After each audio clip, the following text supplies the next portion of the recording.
สบายดีตอนเช้าเด้อพี่น้องเอ้ยเดี๋ยวนี้4:45ละคอยลุกแต่3 โมงมาเห็ดสุ่มหมูอันนี้มันคอยเอาซีนหมูป่ามาเห็ดสุ่มหมูลูกชายเพิ่นเอามาฝากตลาดสุวิกัดซีนหมูป่าได้นี่นะบ่เคยเห็ดจักเถื่อเด้อฮะก็สิเห็ดอยู่ซีนนัวซีนอันน่ะหมูธรรมดาเนาะอันนี้เป็นซีนหมูป่าแล้วก็สิเห็ดสุ่มพักนี่ดิเห็ดใหม่ได้นี่นะมื้อนั้นเห็ดลงไปวัดให้เปิดผัวว่าอ้าวเจ้าคือบ่จงเมียนกินแนวสันเพิ่นหากินบ่มีเนาะก็เลยคั่นใหม่เด้เป็นเลยเด้มาแปลงหน่อยนึงแล้วก็เข้าตู้เย็นเมียนกิน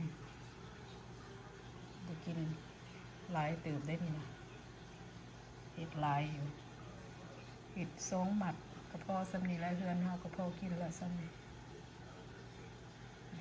มื้อนี้ก็ได้ตื่นมาแต่3 โมงก็เห็ดสมหมูแปลงสมพักก็จะเป็นอบกุ้งใส่วุ้นเส้นอีกแล้ว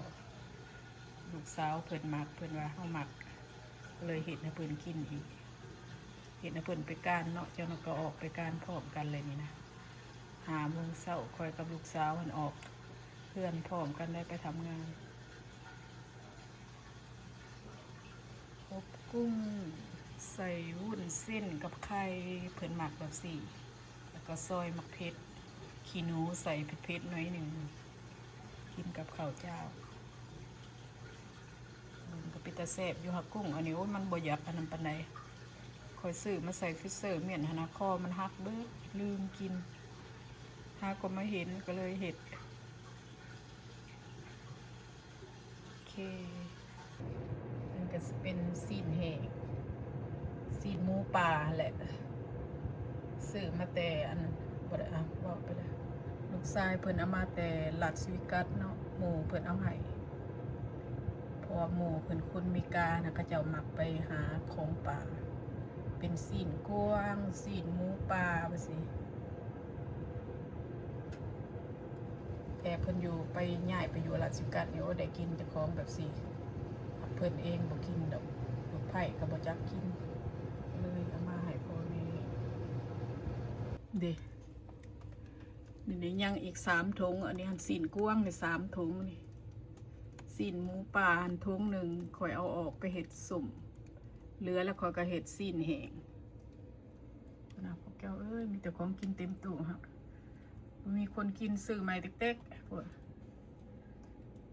ตู้นี่มีแต่ปลานี่ปลาเมื่อเต็มตู้นี่นะ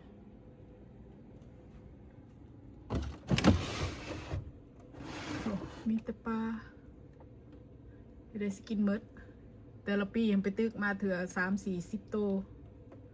ยายให้หมูนำตัวเองกินน้ำก็ยังบ่เบิดได้แต่ละปีนะหลายนี่แต่ปลาเบิดเลยดีนะนี่ปลาตู้เย็นตัวนี้ส่วนหลายมีแต่ปลา